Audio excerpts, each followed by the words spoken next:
안녕하세요.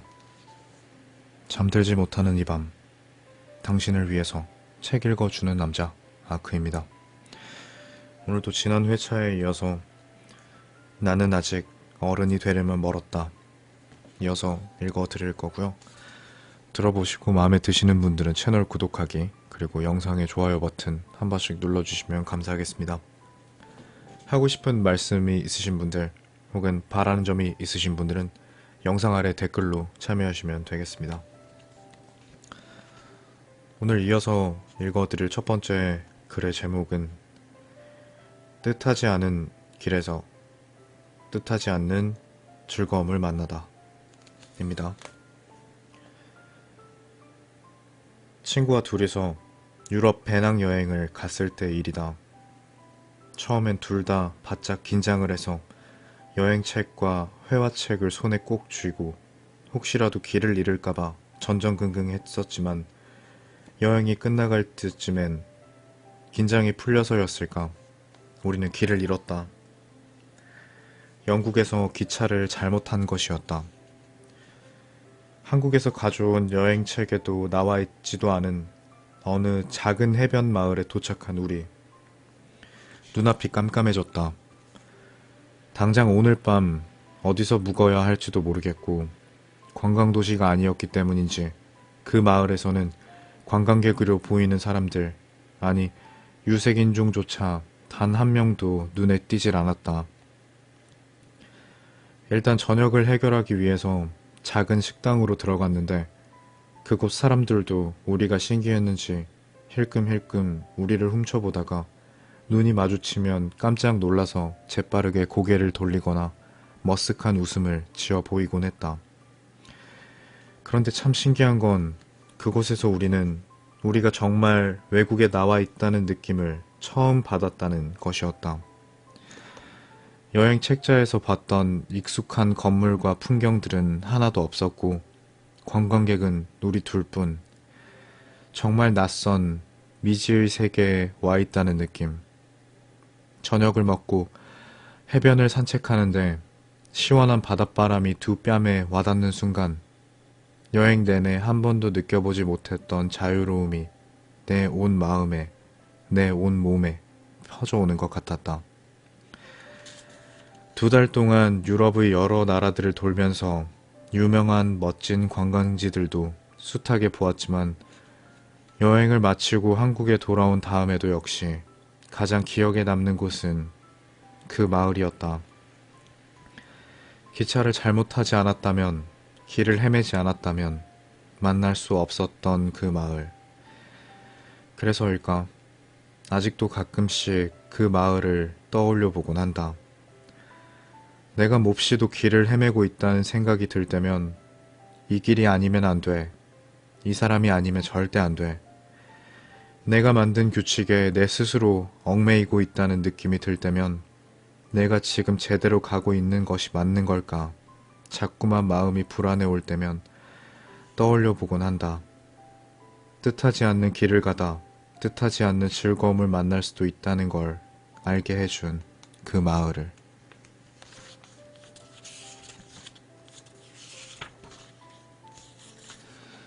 키쿠야. 일본 여행을 갔을 때였다. 주말이라 제법 북적북적거리던 공원. 그 공원 한쪽 구석에서 키쿠야를 만난 것은 간이 의자에 앉아있는 한 남자. 그 남자 앞에는 작은 입간판이 놓여 있었다. 키쿠야라고 적혀있는 입간판. 우리나라 말로는 듣는 가게라는 뜻이다. 듣는 가게? 도대체 무슨 의미일까 궁금했는데 그 아래에 적혀있는 작은 글씨들이 눈에 들어왔다. 무엇이든 좋습니다. 무엇이든 듣습니다. 듣는 가게는 말 그대로 무엇이든 들어주는 가게인 듯 싶었다. 신기한 마음에 조금 떨어진 거리에 앉아서 책을 보는 척 듣는 가게를 운영하는 주인 아저씨를 관찰하기 시작했다.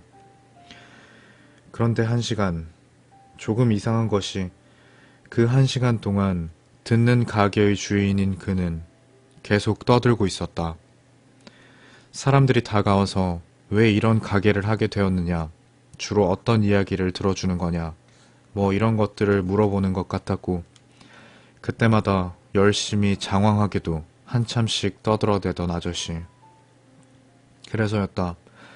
이런 생각이 든 것은.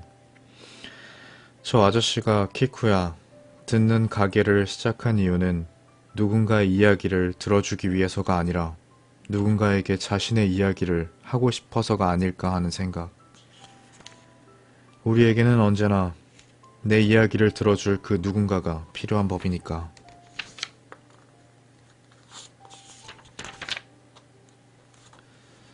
방심. 어렸을 때부터 나는 상대방이 나와 다를 수 있다는 걸 인정할 줄 모르는 세계에 사는 사람들이 정말 싫었다.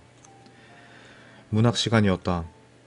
똑같은 문학 작품을 읽어도 모두 다 다른 감상평이 나올 수 있을 건데, 이 시에서 이 단어가 의미하는 바를 오지선다로 골라야 하는 것도 싫었고, 사수하게는 나는 정말 맛이 없어서 안 먹는다고 얘기했는데, 이게 얼마나 맛있는 건데 너는 입맛이 왜 그렇게 촌스럽냐고 이야기하는 어른들도 싫었다. 내가 좋아하는 음악이나 영화에 대해서 함부로 얘기하는 사람들, 어떻게 그런 걸 좋아할 수 있느냐고 얘기하는 사람들, 이렇게까지 말하면서 자신들의 취향은 조금 더 우월하다고 생각하는 사람들을 만날 때면 답답하기까지 했다. 심지어 누군가의 연인에 대한 험담을 늘어놓으며 나는 걔가 왜 하필 그 사람을 만나는지 모르겠어, 이런 말을 아무렇지도 않게 하는 사람들도 있으니까. 왜 모르는 걸까? 우리 모두가 다르다는 걸, 다른 취향을 가질 수 있다는 걸 왜 모를까? 왜 인정하지 못하는 걸까? 늘 답답했었다. 그런데 얼마 전 내가 무척 좋아하는 영화를 재미없다 말하는 사람을 보면서 그럼 그렇지, 네가 뭐 영화 볼 줄이나 아냐? 이런 생각을 하고 있는 내 자신을 발견했다. 이미 나는 너보다 우월한 취향을 갖고 있다는 전제 아래 상대를 낮춰보는 듯 내가 그렇게 생각하고 있었던 것이다. 아차 싶으며 두려워졌다. 그렇게 돼갈 수도 있겠구나. 방심하면, 조금만 경계를 늦추면 그렇게 되어갈 수 있겠구나. 무서운 마음이 들었다. 나는 저렇게 되진 말아야지, 저렇게 살진 말아야지. 결코 닮고 싶지 않았던 모습들. 그런 사람들을 닮아가지 않는다는 것 역시 만만치 않은 일인 것만 같아서.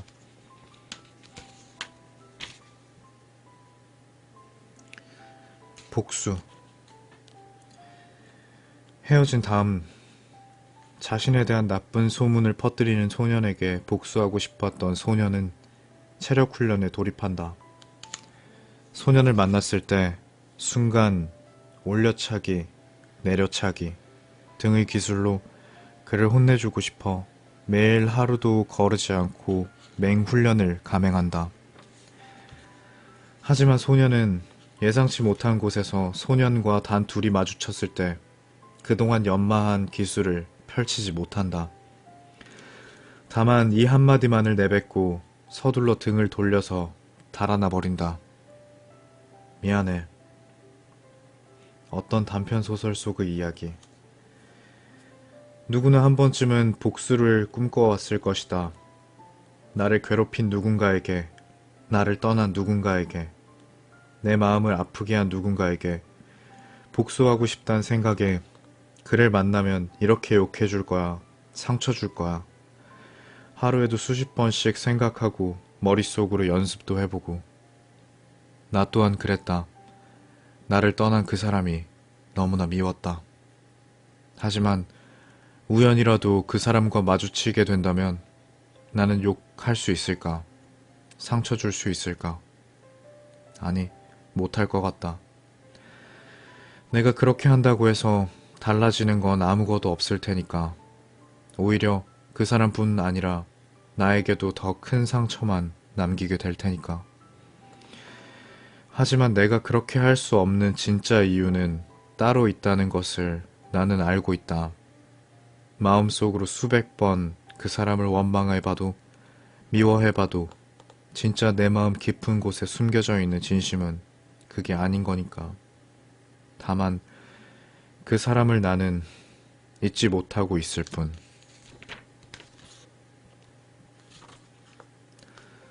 습관처럼 봄을 타던 녀석. 봄이 이르다 싶었다. 나와 보니 다시 겨울이 심해졌다. 일찍 집으로 와서 삼겹살을 실컷 구워 먹고 대청소를 하고 코에 무슨 흰 물질을 발라보고 사진 한번 찍어봤다. 친구의 블로그에 사진이 한 장 올라왔다. 아내와 나란히 코팩을 하고 찍은 사진. 그 사진이 우습기도 하고 행복해 보이기도 해서 모니터를 보며 나도 조금 웃었다. 그 녀석은 늘 봄을 심하게 탔다. 가을이 남자의 계절이고 봄은 여자의 계절이라고 하던데 그 녀석은 이상하게 봄만 되면 우울해지곤 했다. 어떤 해는 시련의 아픔 때문에, 어떤 해는 군입대를 앞둔 착잡한 마음 때문에, 또 어떤 해는 그냥 습관처럼 봄을 타던 녀석.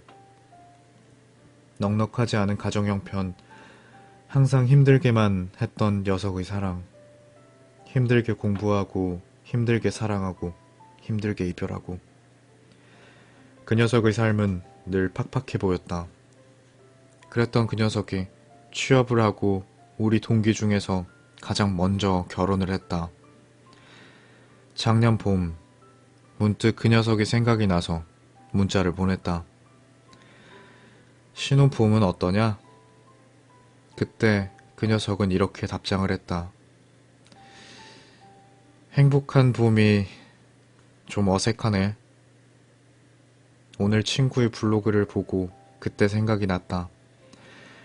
아마도 그 녀석이 마지막에 덧붙인 이 말 때문에 더 그랬던 것 같다. 몇 년 전에 비해서 크게 달라진 점 중에 하나는 봄이 되게 좋아졌다는 거야. 이제 녀석은 행복한 봄이 어색하지 않나 보다. 삼겹살을 구워 먹고 대청소를 하고 아내와 나란히 누워서 코팩을 하면서 행복한 봄을 기다리고 있을 녀석. 그 녀석이 조금 부러워진다. 그리고 이어서 내 마음의 온도가 조금 올라간 느낌. 겨울이 지나면 봄이 오는 자연의 섭리처럼 힘든 시간이 지나면 그렇게 행복한 봄이 어색하지 않은 시기도 찾아온다는 인생의 섭리가 새빨간 거짓말만은 아닌 것 같아서.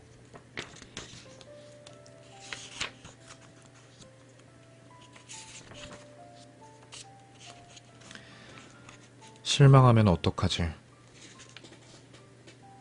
서점에 가서 내 돈으로 처음 만화책을 샀던 것은 고등학교 1학년 때였다. 만화방에서 한 번 보고 마는 걸로는 너무 아쉬워서 처음으로 샀던 만화책. 그건 완결되지 않은 것이었다.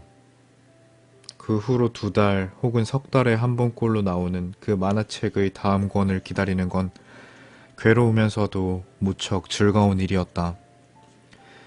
슬슬 다음 권이 나올 때가 됐는데 매일 서점 기웃거리기. 오늘도 안 나왔네. 체념하고서 집으로 돌아가서 1권부터 다시 읽기. 아, 도대체 왜 안 나오는 거야? 그러다가 혼자 버럭하게. 그렇게 혼자 아등바등하다 어느 날 서점에 꽂혀있는 다음 권을 발견했을 때의 쾌감. 애타게 기다렸던 만큼 비닐을 벗겨낼 때의 그 두근거림은 정말이지 짜릿했던 기억. 기다렸던 만화책의 다음 권, 기다렸던 감독의 다음 영화, 기다렸던 작가의 다음 책, 기다렸던 뮤지션의 다음 앨범. 언제나 나에게 설렘과 두근거림을 안겨주었던 존재들. 며칠 전 기다렸던 뮤지션의 새 앨범을 만났다. 지난 앨범에 대한 만족도가 워낙 컸기 때문에 앨범을 보자마자 냉큼 집어들었는데 비닐을 벗겨내고 CD 플레이어에 CD를 집어넣기 직전 혹시 실망하면 어떡하지? 내가 이런 생각을 하고 있는 것이었다. 그리고 이어서 고등학교 시절 두근두근 입꼬리가 올라간 상태로 새로 나온 만화책의 비닐을 벗겨내던 내가 떠올랐다. 그때의 나는 그런 생각 따위는 하지 않았는데 마냥 설레고 마냥 즐겁고 마냥 두근거렸을 뿐인데 갑자기 조금 쓸쓸해져 버렸다. 도대체 내가 언제 이렇게 부정적인 인간으로 변해버린 걸까? 실망하면 어떡하지? 상처받으면 어떡하지? 실패하면 어떡하지? 그렇게 주저하고 또 주저하고 여러 번의 실망, 여러 번의 상처, 여러 번의 실패. 그 사이 어느덧 나는 겁쟁이로 변해 있었다. 설렘보단 두근거림보단 언제나 걱정이 앞서는 겁쟁이로.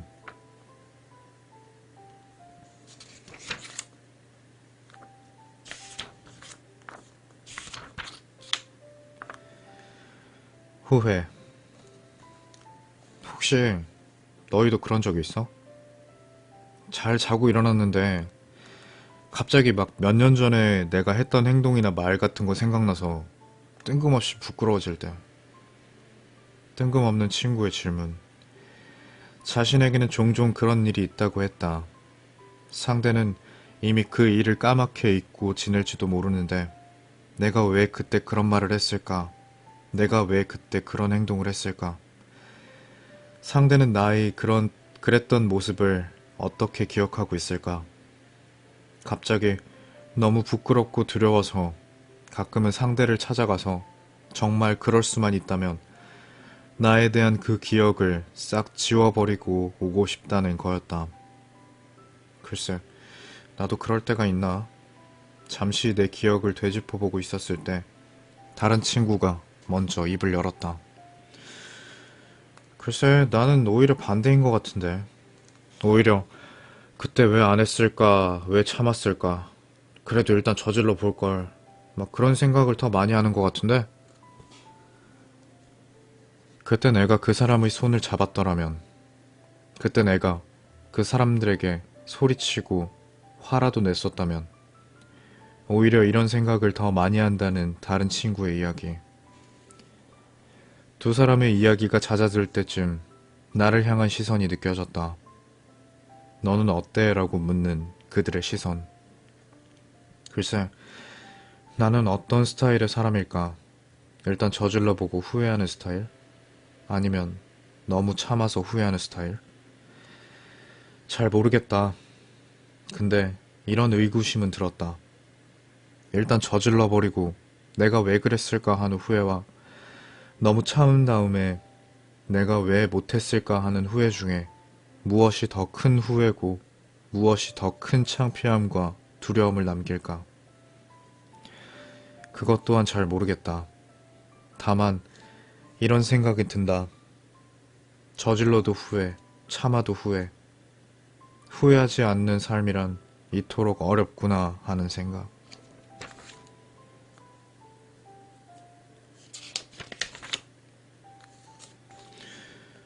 웬만해선 화가 나지 않는다. 나는 이제 정말 어른이 되어가고 있나 보다 느껴지는 순간이 있다.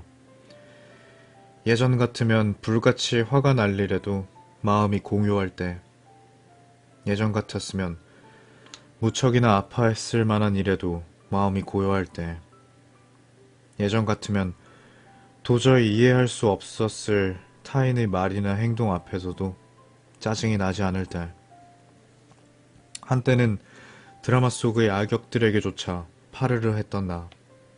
주인공을 괴롭히고 못살게 구는 악역들이 너무 싫어서 그 역할을 맡은 배우에게는 아무런 잘못이 없다는 것을 알면서도 그래, 원래 그런 면이 있었을 거야. 안 그러면 저렇게 연기가 자연스러울 수가 없어. 괜히 이런 식으로 합리화까지 해가면서 그 배우에게도 곱지 않은 시선을 던지곤 했던 나. 하지만 요즘의 나는 전혀 그렇지 않다. 요즘의 나는 웬만해서는 화가 나지 않는다. 나도 한때는 감정의 기복이 꽤나 커서 나뿐만 아니라 내 주변 사람들에게 조금만 안 좋은 일이 생겨도 화가 나고 답답해서 어쩔 줄 몰라 했던 것 같은데 나도 한때는 사소한 불의에도 파르르 떨며 어떻게 해서든 그 상황을 고쳐보려고 애썼던 것 같은데 요즘은 전혀 그렇지가 않다. 어쩌면 그런 변화는 화를 내봤자, 짜증을 내봤자, 답답해 해봤자 아무 소용이 없는 일도 세상에 많다는 걸 알아가면서부터였는지도 모른다. 내 힘으로는 도저히 해결할 수 없는 일들, 그 일들 앞에서 답답해하고 화를 내다가 좌절하는 일도 늘어나면서 어느 순간에 어차피 안 되는 일 괜히 힘 빼지 말자 이런 생각이 든다. 오히려 사소한 일에도 파르르 떠는 사람들을 보면 미숙한 사람으로 느껴졌달까. 어쩌면 나는 웬만한 일에는 화가 나지 않는 것이 성숙해지는 과정, 어른이 되어가는 과정이라 생각했을지도 모른다. 그런데 얼마 전 이런 글을 읽었다. 정신분석의 최종 목표는 과도한 마음의 고통을 일상적인 고통 수준으로 바꾸는 것이다. 지나치게 초탈해지는 것은 또 다른 정신적인 문제일 수 있기 때문이다. 웬만한 일에는 화가 나지 않는 것, 웬만한 일에는 아프지 않는 것. 그것은 내가 성숙해져서가 아니라 고통과 불행에 지나치게 익숙해졌기 때문은 아닐까. 어쩌면 나는 어른이 되어가는 것이 아니라 그저 포기가 빠른 인간이 되어가고 있는 건 아닐까. 내가 뭘 어떻게 할 수 있겠어. 어차피 말해봤자, 어차피 내가 파르르 화내봤자 뭐가 달라지겠어. 그냥 서로 빈정만 상하고 말겠지. 상황만 더 나빠질 거야. 에이 몰라 귀찮아. 그만 고민하자. 그만 내가 포기해버리고 말자. 솔직히 이런 마음이 전혀 없었다면 거짓말일 테니까. 그래서 가끔은 조금 두렵다. 좀처럼 화가 나지 않는 나. 사소한 불의마저도 자꾸만 모른 척, 다 이해하는 척, 그렇게 넘겨버리는 내가 혹시 아주 큰 불의 앞에서도 끝없는 이해심으로 혹은 끝없는 귀찮음으로 그 상황을 외면해버리진 않을까 싶어서.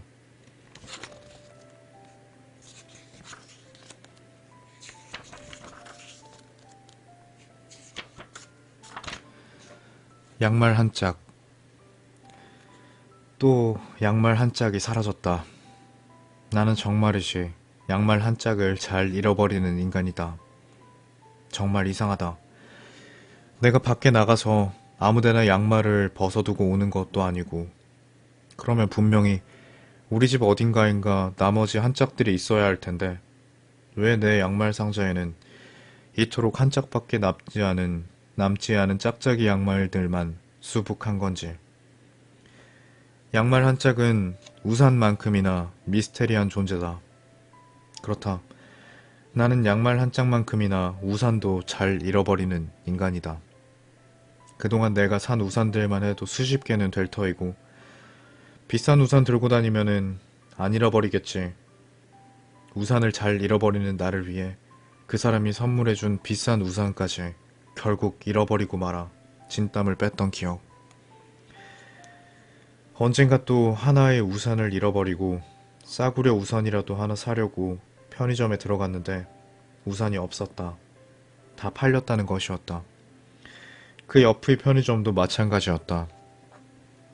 나만큼이나 나처럼 우산을 잘 잃어버리는 사람들이 꽤나 많은 건지 비 오는 날 편의점, 지하철역 등에서 우산을 사는 사람들은 언제나 너무나 많다.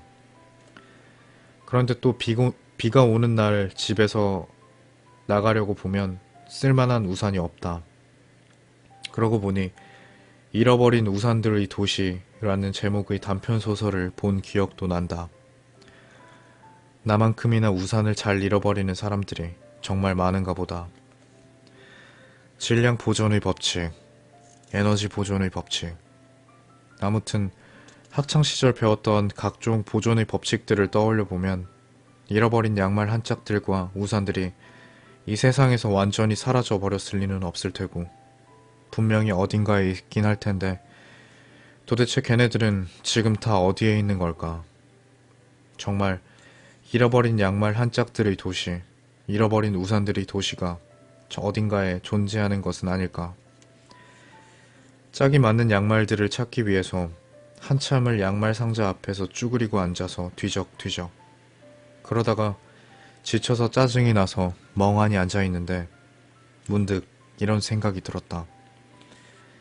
그동안 내가 잃어버린 양말 한 짝들, 그동안 내가 잃어버린 우산들, 그리고 내가 잃어버린 사랑들은 도대체 지금 어디에 있는 걸까 하는 생각. 네, 오늘 준비한 내용은 여기까지고요. 끝까지 들어주셔서 감사합니다. 항상 채널 구독하시고 영상들 들어주시면서 잠자리에 드시는 분들 고맙게 생각합니다. 다들 안녕히 주무시고요. 좋은 꿈 꾸시길 바라겠습니다. 잘 자요.